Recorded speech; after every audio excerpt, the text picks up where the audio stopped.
The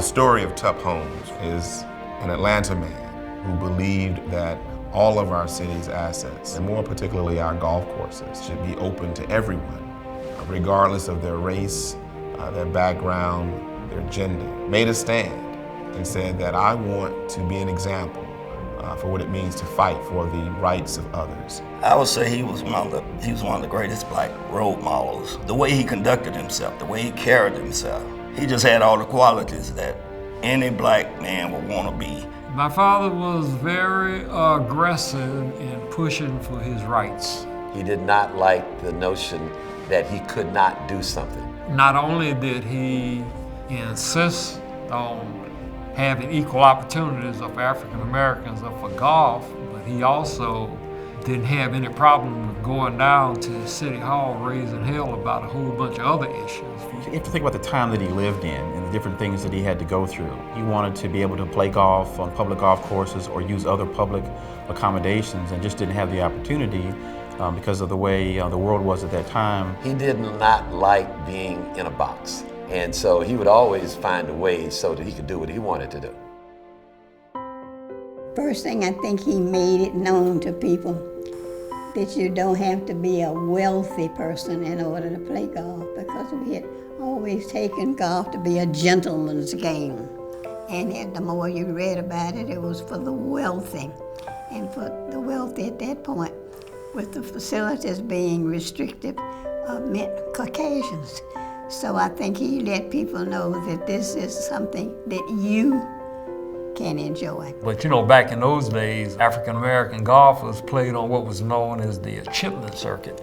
They didn't play in any of the big tournaments, and they got very little publicity. Courses typically that were made available to African Americans didn't receive the same kind of attention. And if you know anything about a golf course, the difference between having manicured greens, neatly cut fairways is a difference between a wonderful golf experience and really a very subpar experience. He and some other friends were avid golfers. They play in Atlanta. They used to play at the old Lincoln Country Club, which is now the Lincoln Cemetery. They were getting tired of only playing on the black golf courses. Many of them were in bad shape, needed repair. So they decided that they wanted to play other golf courses here in the city. So in 1951, they went over to the Bobby Jones golf course and tried to enter and play. And they were met by the golf pro and some other people, basically just told that you guys aren't welcome here and you need to leave immediately. Well, really, when you think about what Tup Holmes and his friends did in saying, we're gonna go and we're gonna play golf, because we're Atlantans like anyone else. We're human beings. We have the right to go to and play golf at any golf course here in the city of Atlanta because we're taxpayers. That was a very seminal and significant event in the history of our city. So after they left the golf course, they went back and had some discussions about, well, how can we have ourselves be able to play on public golf courses here in the Atlanta area. So he and some other gentlemen got together and they decided to file a lawsuit against the city of Atlanta. And in 1954, in a district court, they actually sided with my grandfather, saying that the city had to provide some golf time for blacks to be able to play. They also still said that the golf courses could remain somewhat segregated. However, for my grandfather and everyone else, that wasn't good enough. You know, they wanted to be able to play any day they wanted to. So they took their case to the Supreme Court. I was working on Auburn Avenue at the time, and the people knew that I was related, of course, to the Holmeses. And they would come by and see if I could use my influence to help them call it off. There are things that are more important than playing golf. That was my first introduction to politics, the politics of go along to get along. That was the attitude that many people had, and that's the way I took it. When I had to say, no, we don't see it like that. You just don't deny justice, but you fight for justice, and that's what we had to do.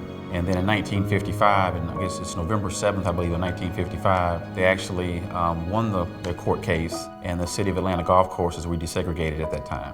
Well, it really took Atlanta from being a place that in the use of its public facilities, particularly its parks and recreation centers, was a place that was segregated to a place that really had to welcome people by law. I think it was a very significant point in Atlanta's history and really in keeping with the spirit of a city like Atlanta, to live together, to grow together, to learn together, to work together, to play together, to pray together in the same place, and to do that harmoniously.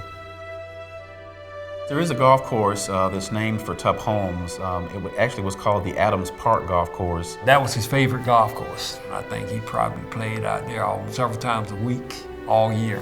And back in, I believe it was 1983, Andrew Young, who was the current mayor, decided to rename the golf course the Alfred Tup Holmes Memorial Golf Course. When you think about the Tup Holmes legacy, it really is a legacy that is a Holmes family legacy.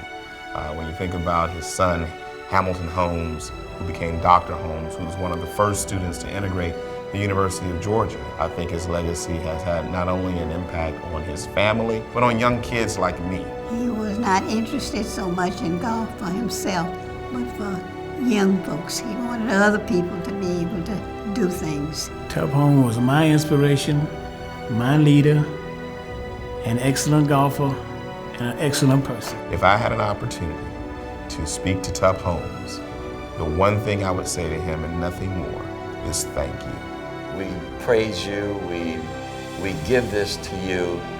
Thank you for giving us the right path. I would just tell him thank you, actually, and just give him a big hug.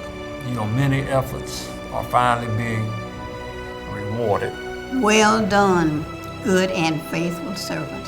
It's an honor to know some people in life that you can love and respect, and you know your character comes from them. In other words, people can make you stand a lot taller than you think you'll ever be.